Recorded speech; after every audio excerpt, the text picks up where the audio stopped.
Terus jamik, Assalamualaikum ya Umar. Pintu rumah Sayyidina Umar renggang dua hari berjalan. Kalau Sayyidina Umar di muda yang tunjuk tujuh ni.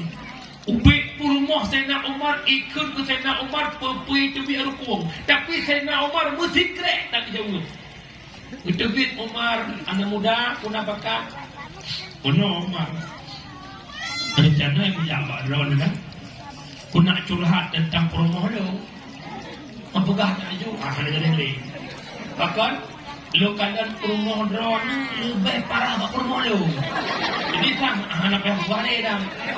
Sebut Sayyidina Umar. Pakan lo hantu jawab percaya promo lo kun lo. Pakan lo hana benci lo karena promo lo kun lo disebabkan yang promo lo kun lo hana seberapa dengan but lo yang dipubut oleh promo lo nya nabu benar. Putra lo budak bengah makanan siap baju bajai lo ira anak lo sabar-sabar ibu susu selama 2 tahun nyo benar la boleh tanya orang ni.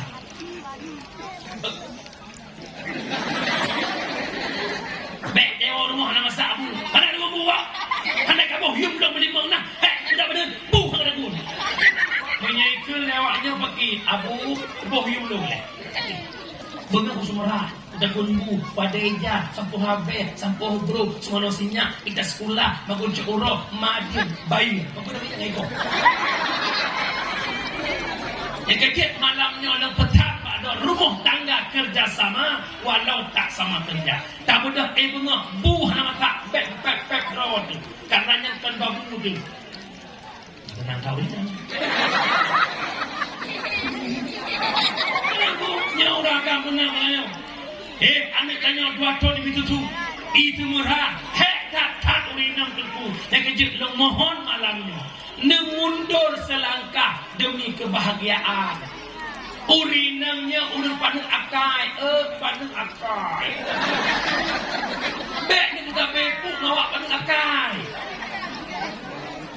Istrimu tulang rusuk itu bengkok jangan diurut patah tapi digosok.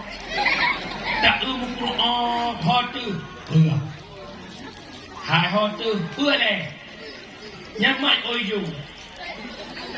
Tak ojonya boleh suat ojo. Boleh or merah, boleh di bau deh pusok dah kuning langsung ke. Man kadang-kadang dia lah kau nampu emosi yang nampu. Yang kejut dia kemudian hendak pulang. Tak pegang mereka pujit, biar hendak pondasi agama tetap lah.